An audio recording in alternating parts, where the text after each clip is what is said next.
Episode number 202। सुशील के वहां से निकलने के बाद मीटिंग रूम में एक बार फिर से सन्नाटा छा गया। कोई भी कुछ कहने को तैयार नहीं था और बस सबके दिमाग में यही बात चल रही थी कि आहूजा सर आकर क्या आइडिया देंगे। वहीं पर बख्शी सर घूमते हुए अपनी चेयर पर वापस बैठ गए थे और सोच रहे थे कि आहूजा सर उनकी मदद किस तरीके से कर सकते हैं। उन्हें पता था कि आहूजा सर अपने काम को लेकर बहुत प्राउड फील करते हैं और रूल्स को लेकर बहुत ज्यादा स्ट्रिक्ट हैं। इसी बात से उन्होंने सोचा कि उन्हें कुछ इस तरीके से बात करनी होगी कि वो उनकी मदद भी कर दें और कहीं ऑफेंड भी ना हो।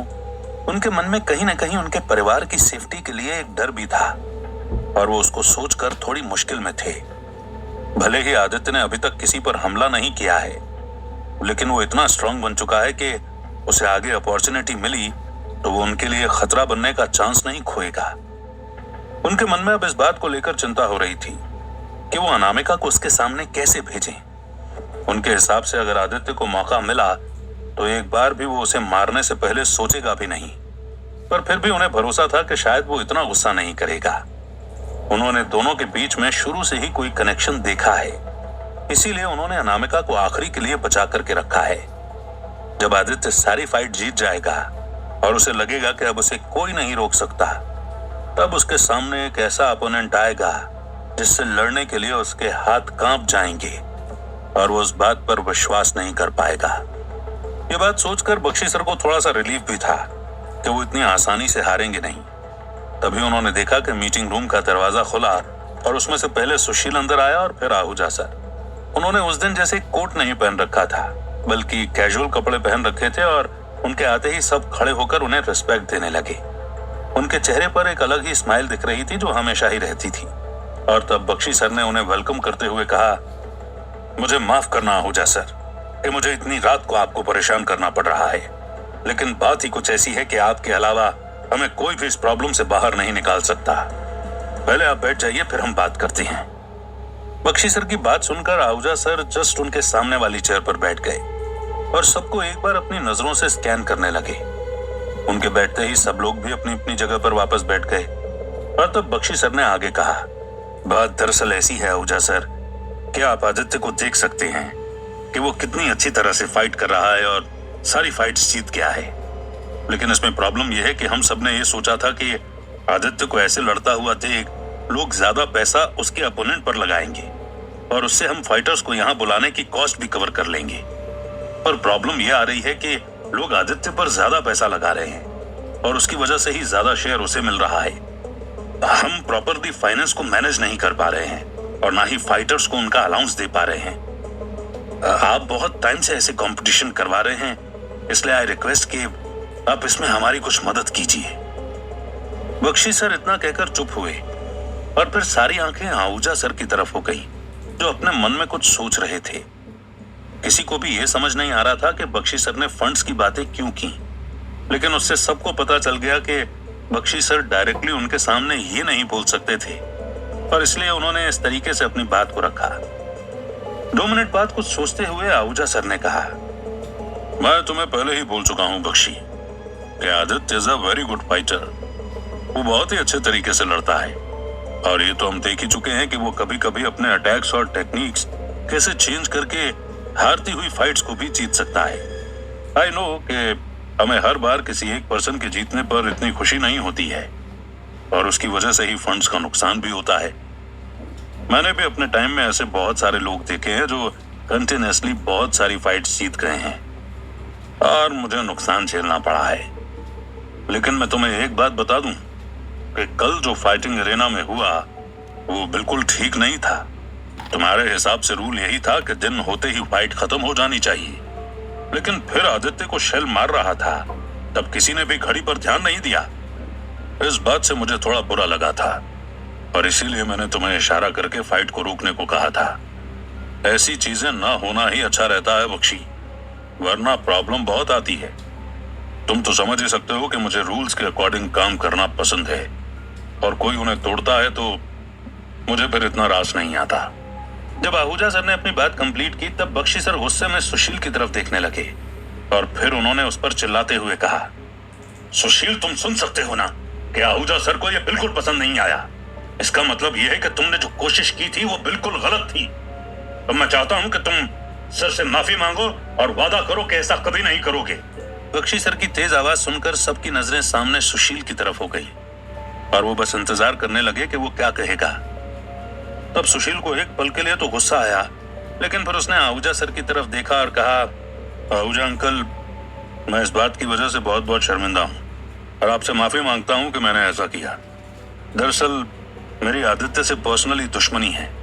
इसकी वजह से ही कल जब मैंने उसे मार खाता हुआ देखा तो अपने आप को कंट्रोल नहीं कर पाया।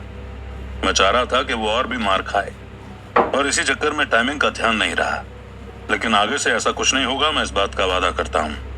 आप प्लीज मेरी गलती को माफ कर दीजिएगा। सुशील ने अपनी बात कंप्लीट की और फिर वो हाथ जोड़कर आहूजा सर की तरफ देखने लगा।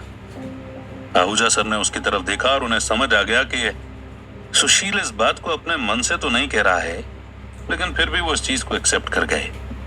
फिर उन्होंने कहा, कोई बात नहीं सुशील, मैं समझता हूं कि कभी कभी ऐसा हो जाता है, लेकिन तुम्हें अपने आप पर और अपने जज्बातों पर काबू रखने की जरूरत है। तुम किसी को सिर्फ इसलिए मार खाता हुआ नहीं देख सकते कि वो तुम्हारा दुश्मन है। आदित्य कंपटीशन का हिस्सा है और हमें उसे उसी तरीके से ट्रीट करना चाहिए जिस तरीके से दूसरे कंपटीशन में खिलाड़ियों को करते हैं। लेकिन मुझे अभी तक आदित्य की एक बात समझ नहीं आई कि जब भी वो फाइट एंड होने के बाद अपने टेंट में जाता है तो वो अचानक से ठीक होकर कैसे आ जाता है। आखिर उस टेंट में ऐसा क्या होता है, ये मुझे समझ नहीं आता। क्या तुम में से किसी को कुछ पता है? जब सबने आहूजा सर के उस सवाल को सुना तो गुस्सा एक बार फिर से उनकी रगों में दौड़ने लगा।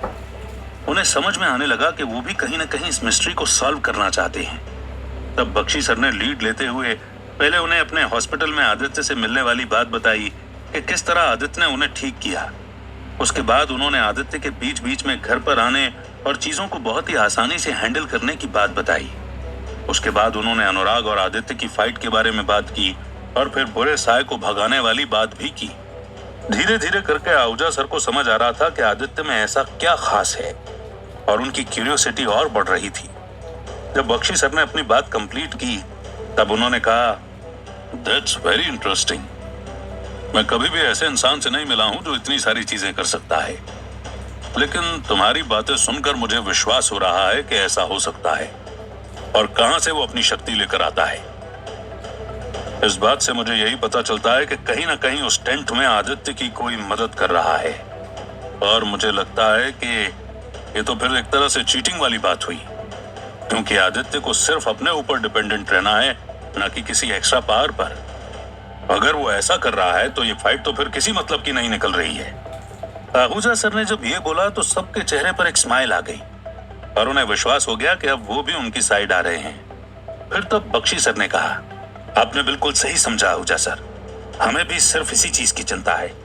दरअसल हमने आपको यहाँ पर फंड्स के लिए नहीं बल्कि इस बात को डिस्कस करने के लिए बुलाया है कि हम किस तरीके से आदित्य को कमजोर कर सकें और ऐसा क्या करें कि वो फाइट जीतने की जगह हारना शुरू कर दे।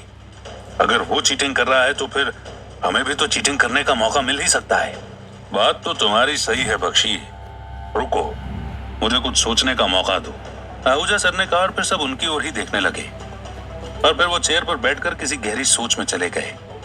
उन्हें ऐसा देखकर सबको विश्वास हो रहा था कि वो अपने मन में कुछ ऐसा सोच रहे हैं जिससे वो आराम से आदित्य को हरा पाएं और उसे अपनी गलती की सजा दे सकें।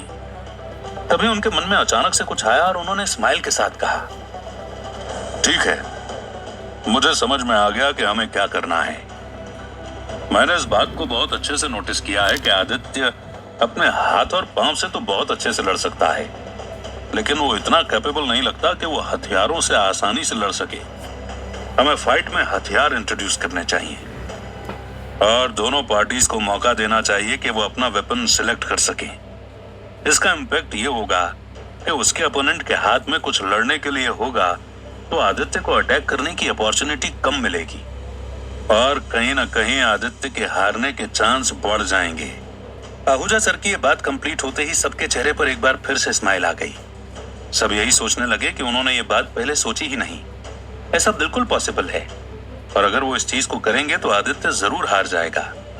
अनुराग और सुशील इस बात को सोचने लगे कि उन्होंने कभी भी आदित्य को किसी हथियार के साथ लड़ते हुए नहीं देखा है। इसका मतलब यही है कि वो हथियार यूज करने में इतना एक्सपर्ट नहीं है। अगर वैसा ही होता है जैसा आहूजा सर ने कहा है तो फिर उन्हें जीतने से कोई नहीं रोक सकता। तब सुशील ने आहूजा सर से कहा, ब्रिलियंट आइडिया अंकल, हम बिल्कुल ऐसा ही करेंगे और हमारे इस प्लान के चेंज में अब हम किसी को इन्वॉल्व नहीं करेंगे। मुझे पता है कि ऐसा करने से हम जरूर जीत सकते हैं और अगर हम जीत गए तो हम आपका सम्मान सबसे पहले करेंगे। बिल्कुल कर लेना सुशील, मैं भी तुम्हें मना नहीं करूंगा, लेकिन अभी के लिए तुम बस इस चीज को कल की फाइट में इंट्रोड्यूस करो और देखो कि चीजें कैसी होती हैं। लेकिन ध्यान रखना कि अगर आदित्य जीत गया तो बाद में मुझे ब्लेम मत करना, इसीलिए अभी अपने इमोशंस पर थोड़ा काबू करके रखो। आहूजा सर ने सरकास्टिकली कहा और उनकी इस बात को सुनकर सबके चेहरे पर स्माइल आ गई और वो सब हंसने लगे। Thank you for hearing. Next part is coming shortly.